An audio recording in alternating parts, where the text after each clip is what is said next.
CAN 2025. Un joueur sénégalais soupçonne un empoisonnement de 3 de ses coéquipiers peu avant la finale. La défection subite de 3 joueurs sénégalais peu avant la finale de la Coupe d'Afrique des Nations, disputée le 18 janvier 2026 à Rabat, Maroc, a peut-être une explication. Si l'on en croit l'international sénégalais Ismaël Jacobs, Crépin Diatta, Ousseynou Niang et Papa Matar Sarr ont été victimes d'empoisonnement. Le joueur du club turc Galatasaray a fait part de ses soupçons dans l'interview qu'il a accordée à la télévision allemande Sport Digital. Voici le résumé de cette sortie, fait par le site web du groupe médiatique français Ouest France. Je soupçonne fortement un empoisonnement. Ismaël Jacobs, après le forfait de 3 Sénégalais en finale. Dans un entretien accordé à la télévision allemande Sport Digital, le Sénégalais Ismaël Jacobs s'est exprimé sur les forfaits de ses coéquipiers, survenus avant la finale de la CAN, remportée par les Lions de la Teranga, 1-0 AP. Le joueur de Galatasaray est venu renforcer les soupçons d'empoisonnement. La finale de la CAN 2025 continue de faire parler. Avant de livrer le scénario dingue qu'on lui connaît, et de voir les Lions de la Teranga s'imposer contre le Maroc, 1-0 AP, dimanche 18 janvier, la partie avait été marquée par les forfaits de Crépin Diatta, Ousseynou Niang et Pape Matar Sarr, tous les 3 tombés malades. Je soupçonne fortement que 3 de nos joueurs ont été empoisonnés, et il ne s'agissait pas d'une simple intoxication alimentaire, avec vomissement. Ces 3 joueurs se sont réellement effondrés, a expliqué Ismaël Jacobs dans un entretien accordé à la télévision allemande Sport Digital, dont les propos ont été rapportés par Sport 1. Je ne veux accuser personne, mais les images de coéquipiers de Crépin Diatta l'entourant pour regagner les vestiaires lors de l'échauffement avaient suscité de nombreuses interrogations.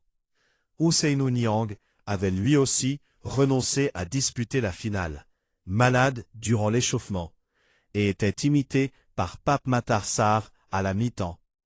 Les 3 hommes ont été hospitalisés. C'était vraiment effrayant.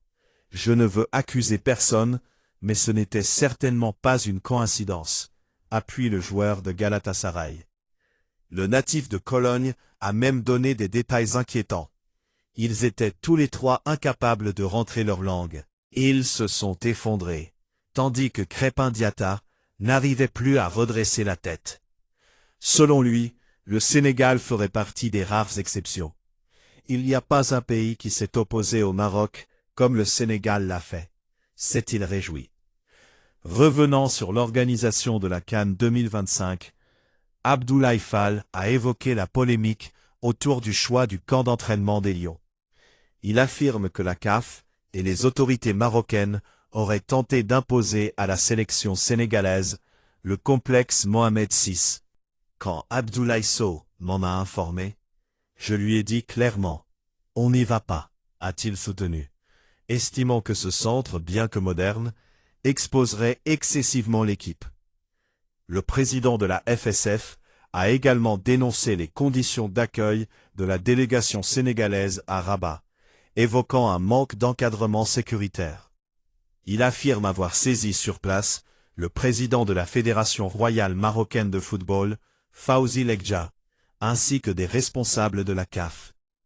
Chacun se renvoyait la responsabilité. À ce moment-là, j'ai compris qu'on me menait en bateau, a-t-il dit.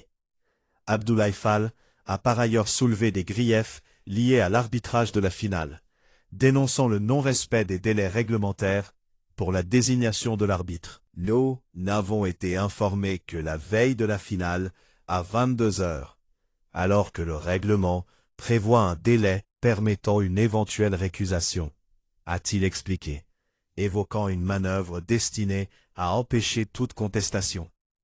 Pour le dirigeant sénégalais, ces faits traduisent un déséquilibre de pouvoir au sein du football africain, renforcé par la position stratégique du Maroc, vice-président de la CAF. Ils ont les moyens, et beaucoup de pays n'osent pas aller contre leur volonté, a-t-il affirmé. Tout en soulignant ses relations personnelles avec Fawzi Lekja, qu'il dit considérer comme un ami, Abdoulaye Fall a tenu à préciser qu'il y a des choses qui ne se négocient jamais. Et de conclure, c'est pour cette raison qu'on en est là aujourd'hui. Auteur, Aminata Sarr. Publié, dimanche 25 janvier 2026.